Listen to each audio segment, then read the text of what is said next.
It's important to gain alignment on what will be discussed during discovery so that you can prepare and they know what to expect. What if they're expecting a demo, but you're expecting a Q&A to qualify them? Welcome back to Revenue Remix, a podcast from Rise of Us, where we take a fresh spin on driving revenue growth, hosted by Summer Poletti, a fractional CRO who works with business owners and leaders who feel held back by outdated systems. This podcast explores how adaptable, unified frameworks can transform static processes, equipping teams to meet evolving customer needs and drive resilient, lasting growth. Each episode features insights from Summer and her guests, offering practical strategies to sidestep common pitfalls and build real revenue momentum. It's time to remix the way we think about growth. Enjoy the show. Hello, and welcome back to Revenue Remix. Today, we're breaking down the anatomy of a great sales discovery call. But I'm not going to be doing this one alone. No. And I'm only a fan of role-playing when I'm coaching someone, so it won't be like that either. For a topic like this, we definitely need to interview someone with some sales leadership chops. But I don't trust my clients with anyone's sales philosophies other than my own. So I have brought in a very special guest, an up-and-coming sales professional, an AI-generated one. That's right, everyone. Please give a warm welcome to Jimmy. Jimmy's a younger, ambitious sales professional who never blinks, always looks straight into the camera, speaks in a robotic monotone, has perfect hair. He's got one and only job today. Jimmy is going to interview me, and you will get my philosophies on sales discovery calls. So Jimmy, my friend, let's get it started. Hit me with the first question. Thank you for that amazing introduction. I'm happy to join you and push the envelope of B2B podcast interviews. Let's explore the anatomy of an ideal sales discovery call so that the audience can get a peek into how you work. Let's start with the basics. Why are discovery calls so important to you? Why do a full breakdown? The fact of the matter is that everything starts with the discovery call, right? Closing isn't the most important step, it's that one. And why I think owners and senior leaders need to pay attention is when I do a pipeline review with a new client, I uncover missed opportunities in the discovery process. Sales pipelines are full of stalled deals. Companies miss projections because of those stalled deals. And then when I take a hard look at them, a lot weren't even deals to begin with because they weren't properly qualified. Now, I don't fault sales folks. You get 99 no's for every yes. So of course they're going to pounce all over someone who books a discovery call. And they want a demo too? And they want to see pricing? They must be hot. The thing is that buyers are looking around all the time. And they have their reasons, and they're not always completely clear about them. Maybe they're mad at their current provider, and it's cathartic to look around. Maybe they're price checking their current provider ahead of contract renewal. Maybe they just want to see what else is out there in case anything changes, or they're curious. Maybe they really are in the market to buy. But they hold their cards close to the vest, and all of those different types of shoppers will tell you one thing. We're very interested. And it's up to you to make sure your salespeople spend their precious time on only the right deals and that they don't overpromise on their projections. And it all starts with discovery. Before we dive into the call details, let's start with something crucial, and that's alignment. Why is it so important to get on the same page with a prospect during a discovery call? Woo! You're coming out swinging, Jimmy. This is a big one. I'm used to working with sales folks who are just happy to find someone willing to talk. I've been guilty of it myself. It's important to gain alignment on what will be discussed during discovery so that you can prepare and they know what to expect. What if they're expecting a demo, but you're expecting a Q&A to qualify them? Okay, I get it now, and it sounds like there's a story in there. Care to share? Yeah, and of course, this lesson about getting alignment before the discovery call is one I learned the hard way.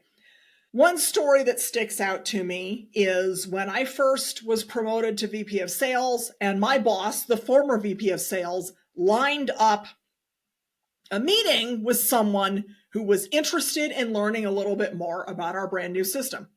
And it's my process to do a discovery call first. So I prepared for a discovery call. I didn't know that she had already told them all sorts of stuff about the system and talked it up. And what they were hoping for was a demo. I didn't even bring my laptop to that meeting. I'm lucky that I have some improv in my background, so I scrambled pretty quickly. We borrowed the laptop that was in their conference room. Luckily enough, I remembered all of the login information and was able to do the demo on their server instead of our demo server. It was really awkward.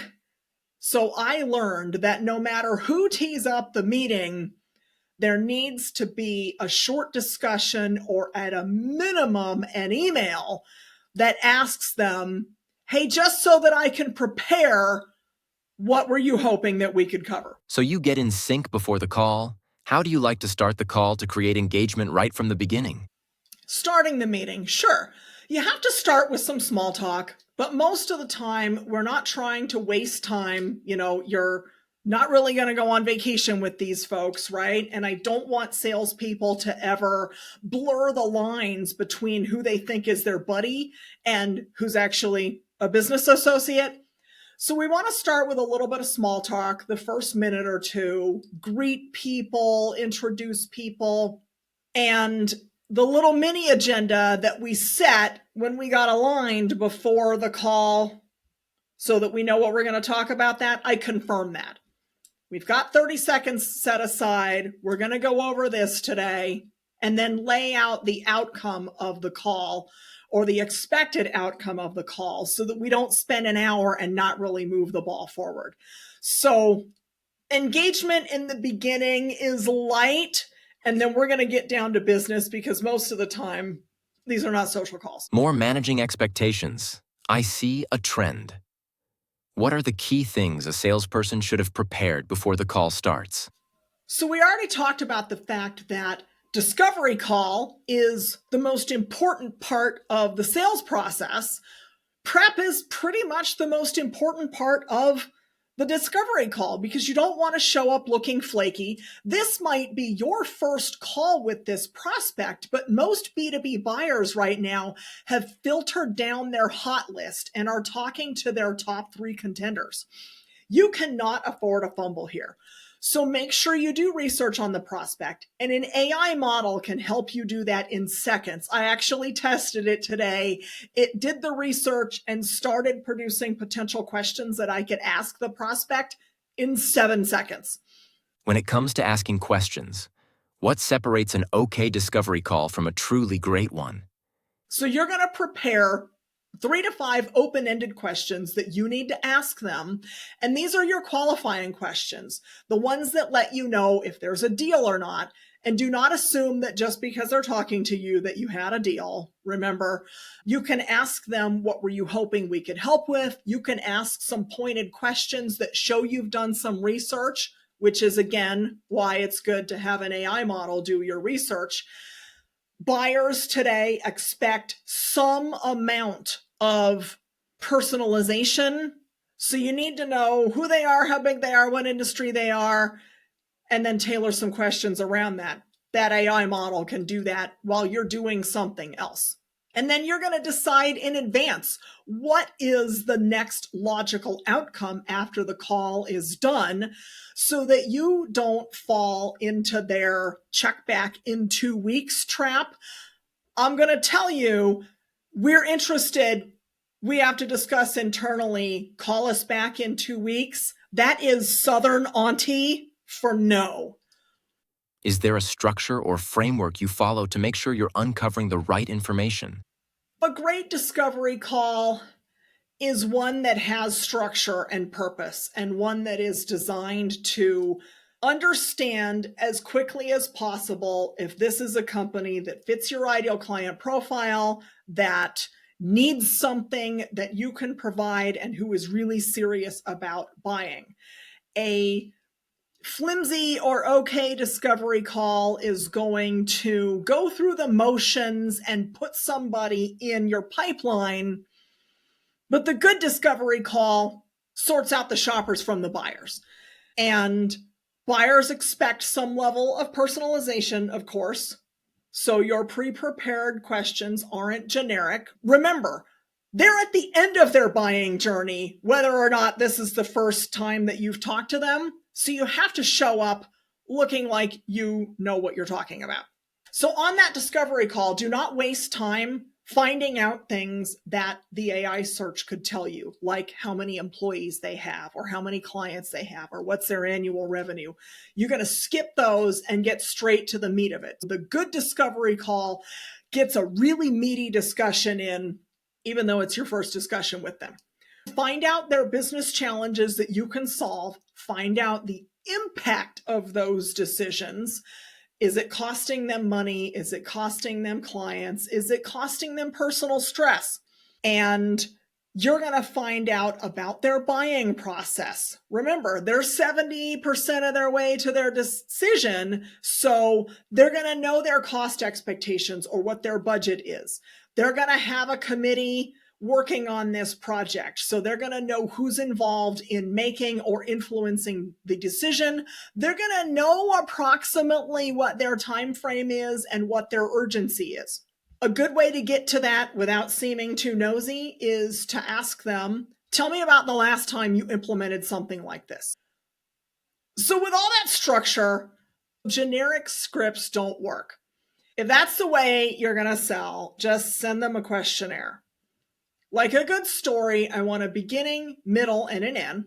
Set the agenda, have the conversation, and then wrap it up and establish next steps. To avoid sounding like an interrogator, you're going to have to react when they answer a question. Thank them for sharing, show some empathy. To transition to the wrap up, a good question is there anything else you'd like me to know? And once you're done with extra things that they'd like you to know, you can wrap it up. Be sure to keep an eye on that clock. Remember, in the beginning, we establish how much time we've got. We don't want to go over. So you can remind people, we've got 10 minutes left. I need to get you back to your day, and then start wrapping it up. A lot of sales reps talk about finding the prospect's pain points, but sometimes the real issue isn't obvious. How do you help prospects uncover their true challenges? Oh boy. If every prospect who complained about service actually bought, I would live in a much bigger house.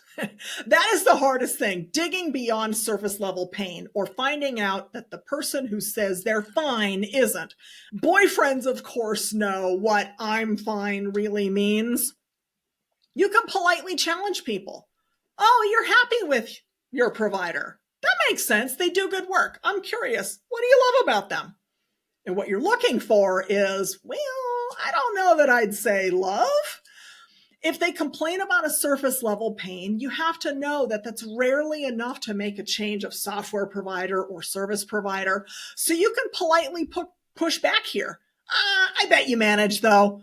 And sometimes they're willing to tell you about a challenge that sounds bad, like my CPA caused me a tax issue last year, but you have to dig to find out more. Ooh, that sounds tough. What happened? What's one question you always ask that consistently leads to deeper insights? There's not really one magical question. Summer Poletti of Rise of Us helps her clients transform by building adaptable, customer-focused sales systems that replace outdated models. With these new frameworks, their teams can respond quickly to evolving customer needs, reduce friction, and work as one cohesive unit. This shift equips them with the tools to drive consistent growth, lowering churn, and creating lasting customer relationships. As a result, they achieve sustainable revenue growth that positions them ahead of competitors and prepared for future challenges. Together, you and Summer will create a foundation that not only meets today's demands, but supports long-term success. There's not really one magical question. I work with my clients on custom questions, but you can try getting your prospect to imagine a perfect world. Like, if you had one wish from a genie, what would you change about your what you do process? Or you can wave a magic wand. I mean, you kind of make that question your own. But basically, you're asking them to paint that process with a perfect brush, which can help you uncover some things. Oh, they talked about this particular issue. If that's a problem you hear a lot, you can start digging. But that paint a perfect brush is a good way to get them to open up a little bit. It's also a silly question that might get them to laugh a little. Let's talk about objections. What do you do when a prospect is interested but hesitant?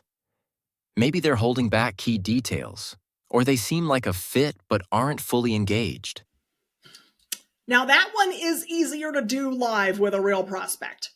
There are generally two reasons that people are hesitant. Either they're hiding something, maybe they're not that serious about making a change, but they're getting quotes to price check their current provider, or there's a buying project and they already have two proposals and you're that quota filler. It's also possible that you're dealing with an introvert. Sales folks tend to be loud and energetic. Not that I embody that or anything. I always say that the one question burning in your mind, that is the only question you need to ask. You can try something like, I'm sensing some hesitation. I hope I didn't offend you. I am a fan of falling on the sword. It really humanizes you. What are some subtle red flags that indicate a prospect may not be as qualified as they first seemed? Ooh, there are a lot of red flags.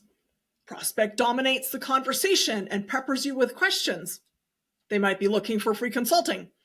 They don't talk about their process or their stakeholders when they might make a decision. In short, you get pushback on what seems like pretty basic questions. That could be a clear indicator that they're researching, they're just looking instead of serious about buying. A lot of salespeople struggle with either being too pushy or not taking enough control. How do you strike the right balance in a discovery call? I am all about being gently persuasive without being pushy. During a discovery call is tough because you haven't built a relationship. That's why I like that mini agenda in the beginning. You tell them how the call is going to unfold, and you do it as setting the table so it's not pushy. And hopefully you remembered to gain alignment on that before you got on the call in the first place.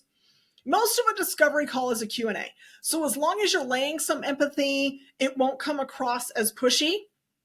I am a fan of I'm curious, I'm wondering, help me understand while you're asking the questions so you don't sound like an interrogator.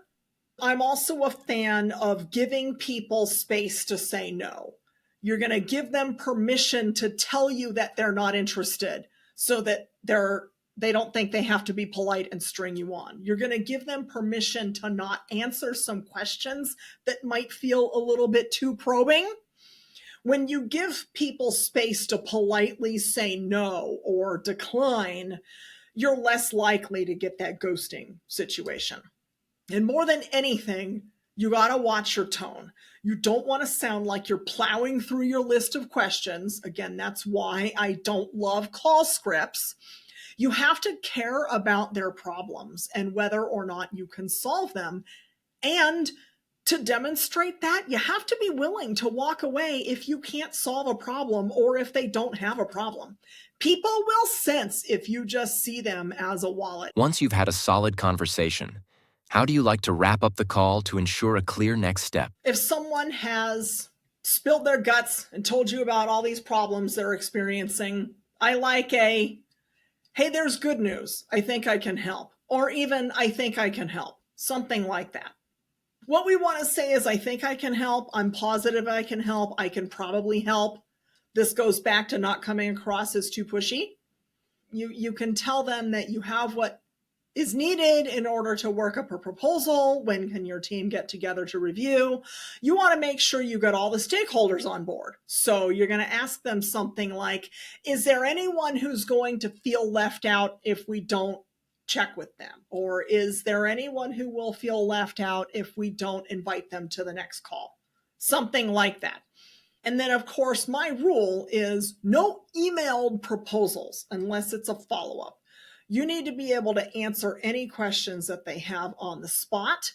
And you're less likely to be ghosted if you discuss the proposal as opposed to email it and hope to God they answer their phone the next time you call. You need to get next steps on their calendar so that you don't chase them indefinitely. I like to use something like pencil in, especially this early in the stage, so the ask for the next meeting doesn't come across as pushy. I need a couple of days to put together the proposal. Can we pencil something in on Friday to review it? Okay, who on your team needs to see it? Okay, do we have everybody?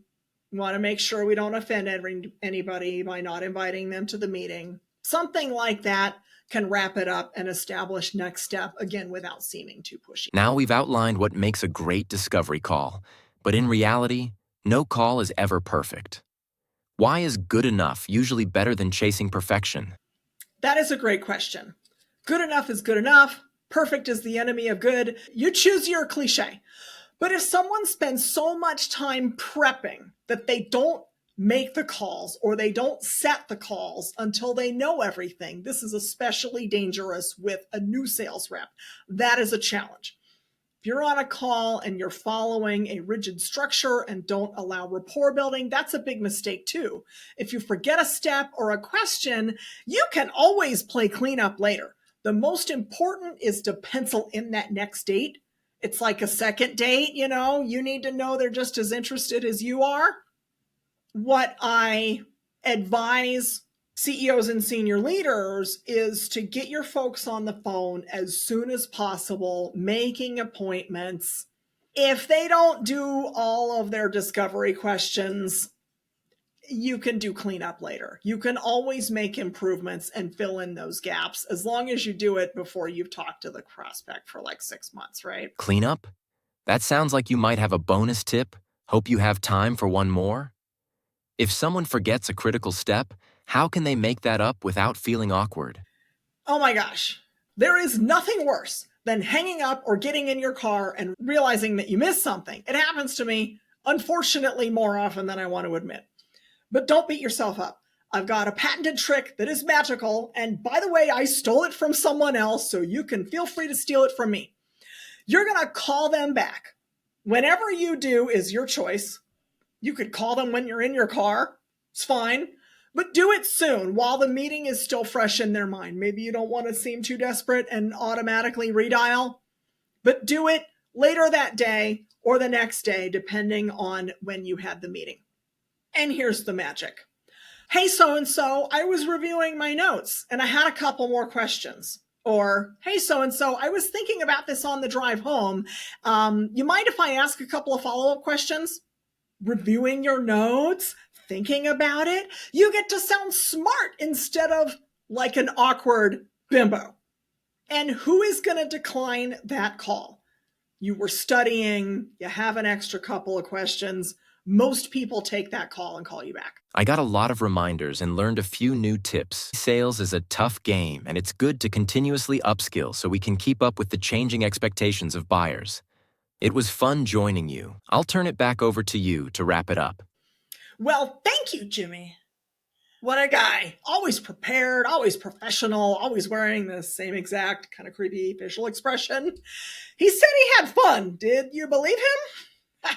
All kidding aside, I generated him using freeware. It is pretty cool. Go check it out. And rest assured that humans are definitely not obsolete, at least yet. All right, let's wrap this up. Just remember that surface level complaints will not compel someone to make a business change. Above all, you have to drill down to the impact that the problem is causing them, financial or personal. And if your prospect isn't willing to talk about challenges they think you can help them with, what kind of budget they have for your service, how they make decisions, and who's involved, and mostly if they won't set that next engagement, you've probably got someone who's just looking and not a serious buyer.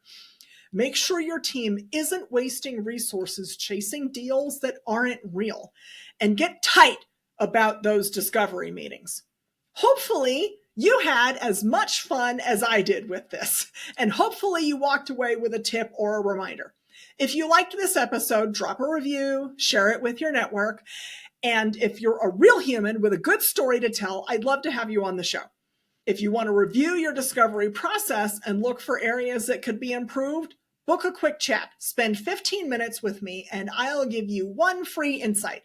You can find me on LinkedIn. I'm Summer Poletti, rhymes with spaghetti, or you can find me, my services, and my podcast guesting information on theriseofus.com.